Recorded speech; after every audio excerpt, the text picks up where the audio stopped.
Welcome once again to the City of Maple Grove Report. I'm Dave Kaiser from CCX Media. Thanks for joining us, along with Heidi Nelson, Maple Grove City Administrator. Welcome once again. Thank you. We have a very short meeting to talk about. We'll get to that in just a second. Also a special meeting ahead of that with some festivities. And then a few things happening around the city, some great outdoor events that occurred, and one event coming up that needs snow, and we're going to get it. We are going to get it, sounds like, so yes. More to come on that. First, the special meeting ahead of the council meeting on February 3rd, and the first event was the Public Safety Awards. Tell us about that fine event. Yeah, so this is our annual Public Safety Awards event. We always hold it now on the first meeting in February, the first Tuesday in February, or first Monday in February. And so it's an opportunity for our public safety professionals to be recognized for their service. So just a quick rundown for the police department.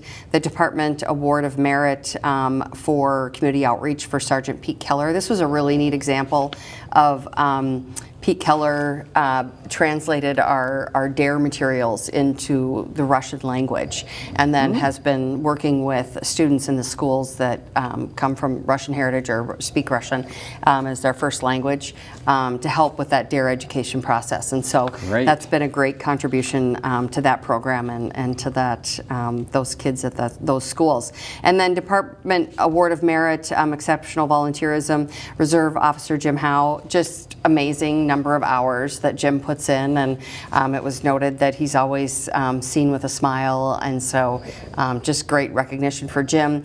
We did have a couple citizens recognized. Citizen Certificate of Appreciation for Jaden Newen, who helped save his dad's life with assisting the officer with the AED. So that was just a remarkable story.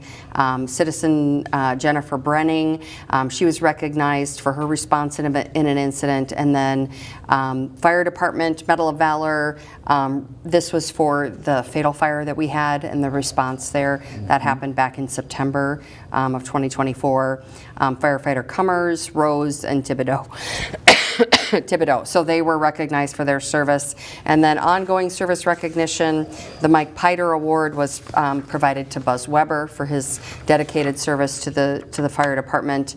And then we had another incident of an individual trapped in a vehicle, and that was firefighter Mark Getty, and then Officer Zachary Hansen and Christian Williams that were recognized for that.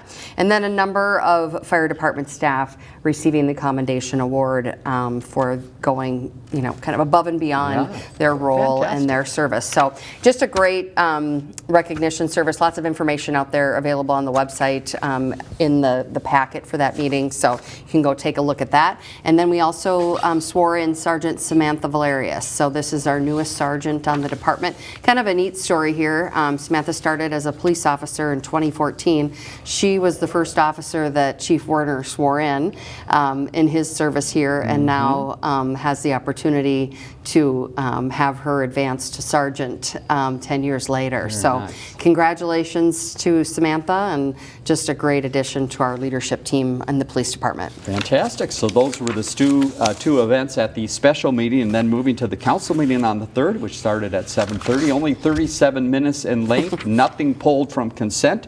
So we moved to more swearing in. Yeah. And this was a couple shifts of people being sworn in. Yeah, kind of a ceremonial night for us here on February 3rd, but we did have some swearing-ins on the fire department side as well. So Assistant Chief Chris Baker, excuse me, Chris Baker has been with the fire department I think over almost 20 years on the paid on call side, and now he has shifted to the full-time side as an assistant chief overseeing our training operations.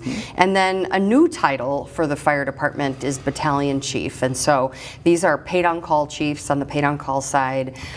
Chad Van Curler and Riley Slimmer. Kind of a change. We used to have 2 paid-on-call assistant chiefs. We still have 1 paid-on-call assistant chief that's more now tethered to Station 2 in training, and then these 2 battalion chiefs will oversee the 2 other stations, and they're really operational in nature, really focused on that response time, getting crews out and coordinating response, and then really being that point of contact in those stations for those firefighters and fire officers. So congratulations to Chris Baker, Chad Van Curler, and Chief Riley Slimmer for their kind of promotions in the department. And then new paid on-call firefighters, so they've completed their training. We swore in Devon Helmoski, Connor Rose, Nico, I'm going to mess it up, Nico Tesados, and Richard Wayman. Forgive me if I messed up those names. But yes, sworn 4 new firefighters. Charles Brandon wasn't able to be with us that night. But yeah, great new addition, 5 new firefighters to the paid-on-call ranks. And as you can imagine, a lot of pictures taken with Yes. family members and the council at that point. And then next on to Maria's Voice, update on that great program in the city, a kind of a look back at last year and also a look ahead. Yeah, so Maria's Voice, great work continues not only here in Maple Grove, but really throughout the metro area and the state of Minnesota. They have been the recipient of some grant dollars from Congressman Phillips' office, I think $250,000 through a community project fund, really to bring their public education awareness and prevention programming out to a number of other communities and organizations. And so they're continuing that work. In addition, they've received a grant through the police, I believe it's Minnesota Police Chiefs Association. Okay. And so they're going to be doing some work more at the police department level, awareness, prevention, education. And so just the great work that Maria's Voice does in the community, an opportunity for them to present that. And we really thank them for the partnership, that type of thing. So great to have Bill and Lissa and then Angie Bottoма with us that night to recognize the work Maria's Voice does and the role they play in the community for domestic violence awareness and prevention. Congratulations to them. No one coming to the open forum, so move on to community and economic development items. And the items they're looking at right now are some interviews happening in a couple different areas. Yeah, so we've got Planning Commission interviews coming up February 11th. We had, I think, 20 applicants for Planning Commission. We have 2 open seats, so that was just great to see that kind of response. So we'll be interviewing some candidates on the 11th. Okay. And then we have some Arbor Committee interviews coming up. Those are done at the Arbor Committee level. Planning Commission, the City Council interviews those. So that'll be coming up here, and we'll get those boards all filled up with new members. And then the last moment of this area of the meeting was a new staff member, relatively new, coming and saying hello. Yeah, so this is Jennifer Monson. She's our new Economic Development Manager, and she joins us from the City of St. Louis Park. So we're really grateful to have her on board and leading our economic development efforts for the city. Next item, and one of the final items, was administrative items. And you were busy, and we're taping this Thursday morning, so you were busy already down at the Capitol. What happened today? Yeah, so we had a hearing this morning in the Senate Tax Committee on our tax increment financing bill amendments that we're requesting from the legislature. This is our soils district out in the gravel mining area that has helped facilitate the development of industry out in that, kind of that section between 169 and then the fountains north of 694 and south of Elm Creek Boulevard. We have about 60 acres to go out there. The development really started in that area in 2018, so it's been about 7 years or so. Right. And so we need about 5 more years, and we'll see all that area developed. So amazing. It is amazing what's happened in 7 short years. So looking for some amendments to the timeline for that TIF district, and testified this morning alongside Senator Limmer in front of the Senate Tax Committee. So I hear the House is getting back to business here, so I assume we'll have some House hearings in the coming weeks as well. More to come on that. And speaking of the legislature, some of the breakfast still happening. Yeah. So tomorrow morning, the Municipal Legislative Commission, which is really an organization made up kind of the larger suburbs here in the metro area, we'll be meeting in Plymouth at 7:30 a.m. tomorrow for that legislative breakfast and talk about the MLC's legislative agenda for this year. Very good. So that was the meeting on the 3rd, quick and short. Now let's move to some other things happening in the city, and this next item will affect the next council meeting because there's a holiday coming up. Yeah, so our meeting will shift to Tuesday, February 18th, and Monday, February 17th, is city offices will be closed in observance of the President's Day holiday. We mentioned at the start of the program that snow is coming for an event we're going to talk about in a minute, but how about some tips for you to take care of that snow? With snow coming this weekend potentially, what should residents remember? Yeah, it's been quiet, and now we've had these little, 1 inch or 2 inch type snowfalls, but sounds like Friday night into Saturday, we're expecting a little bit more snow, so that's a good thing if you like to be out doing stuff in the winter. But just as a reminder, Parking is not permitted on streets after a 2-inch or more snowfall, and may not resume until the street has been plowed curb to curb. So we really need folks to get those cars off the streets to allow our plows to get through and clean up those streets. Just a reminder to keep fire hydrants and storm drains in your neighborhood clear of snow and ice. So think about with your neighbors who's going to be responsible for that fire hydrant, and then keeping those storm drains clear of snow and ice just really helps us in the spring, and when there's melt days allows that moisture or that water to get down the drains more efficiently and reduce ice on the roadways. And then remove snow from sidewalks in front of your home. You're required to do that here in Maple Grove. And then getting garbage and recycling containers behind the curb line on the day of our scheduled pickup. Luckily, this snow event's going to happen Friday into Saturday, so we won't have those complications, but just a good reminder for the future. So really ask for everybody's cooperation to make it a successful snow event for the city, and help our plows out and get the city streets cleared so everybody can go out and have fun in the snow, and enjoy the 2 to 6 inches I'm hearing. That's right. That's kind of a big range, but we'll see what happens. All right. Residence Guide, something that might be coming in your mail very soon. Why should people look for this guide? Yeah, I got one in my mailbox at the office yesterday. It looks very nice. So it's filled with city and community information as well as a variety of events that happen throughout the year.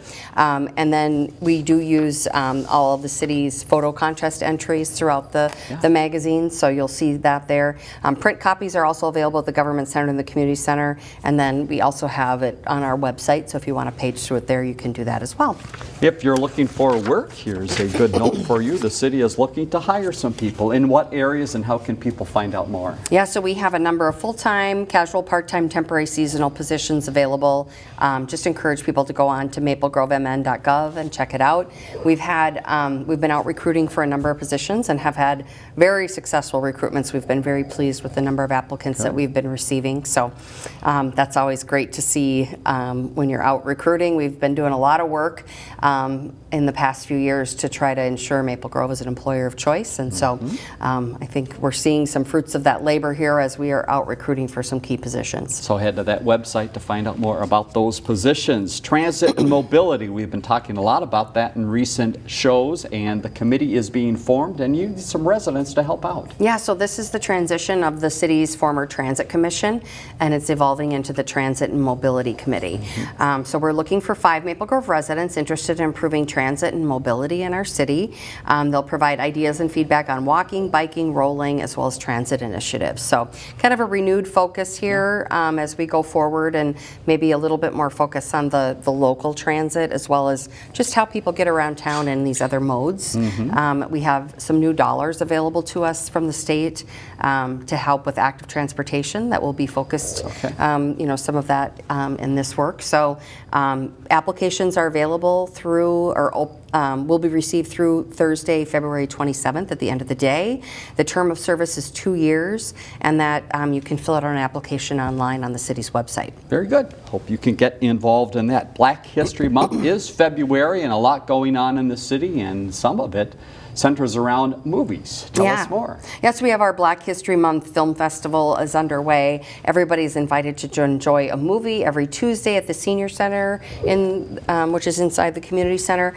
Each show starts at 5 p.m. and is followed by a group discussion. So there's no fee or registration necessary, just it's a kind of a drop-in type thing. So the February 11th movie is Marshall, which depicts Thurgood Marshall's early career as a lawyer for the NAACP. And then also on the schedule coming up are Respect, which is a biopic about Aretha Franklin, and then The Banker, which is a period drama based on a true story.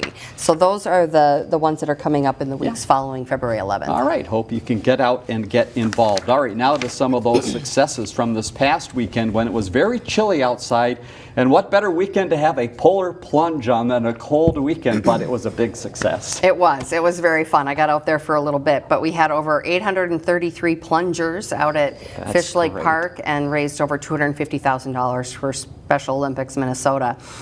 So it was a great day out there, well attended, and it was cold, but it wasn't too bad. It was better than today. Yes, exactly. And while that was happening one part of town, another part of town, there was the big Wonders of Winter event. How did that go? Yeah, even though we didn't have snow to play on, we normally try to do like kick sledding and snowshoeing and fat tire biking, those types of things, but the snow really didn't show up for that. So, but the skating rink was busy. They had the llamas out there, which were super cute. The Lions was doing the wagon rides. They had a scavenger hunt and fires and s'mores and all those types of things. So still, I think we had around 800 folks come by that day for that event. So still a great event despite no snow. All right, and speaking of snow, there's an event coming up that really needs snow. Where does that happen and what's going on and who's kicking this off? This sounds fun. It is going to be fun, and we're so excited that the snow is coming Friday, Saturday, because we have a glow-in-the-snow sledding event coming up at Gleason Fields. If you recall, when we redid that park, one of the neighborhood amenities that was created was a big sliding hill. And so the Park and Rec Department is putting on this event. Glow sticks and hot chocolate are going to be provided. The free event is scheduled on Sunday, February 16th from 6 to 8 p.m. Lots of details on the Maple Grove Facebook page. And then kicking that event off is going to be Mayor Stephenson and our Park Board Chair Bill Lewis. All right. For the sort of the first slide down the hill. So I like it. We're really excited that the snow came so we could keep this event going. We want some video of that race. We'll have try to to see do that. if we can get that. All right, final note we want to pass along, looking way ahead at roads. Tell us about roads and some discussion that's happening around a busy area. Yeah, so this is Weaver Lake Road, and it really runs from Maple Grove Parkway over to 94 there. So we are hosting an open house at Weaver Lake Elementary School on Tuesday, February 25th from 6 to 8 p.m. There's no formal presentation, so residents can just drop in at their convenience, but lots of information there to learn about the project and share feedback on that proposed design. We did have some discussion with the council a couple weeks back about this, so now this is kind of taking it to the next level of that community engagement. All right, hope you can get out and get involved in that. That is it for the meeting recap. Heidi, thanks for spending some time with us. You're Let's welcome. look ahead to the next meeting. Remember, it is on the Tuesday. That will be on the 18th because of the holiday, and that is at the Government Center at 7:30.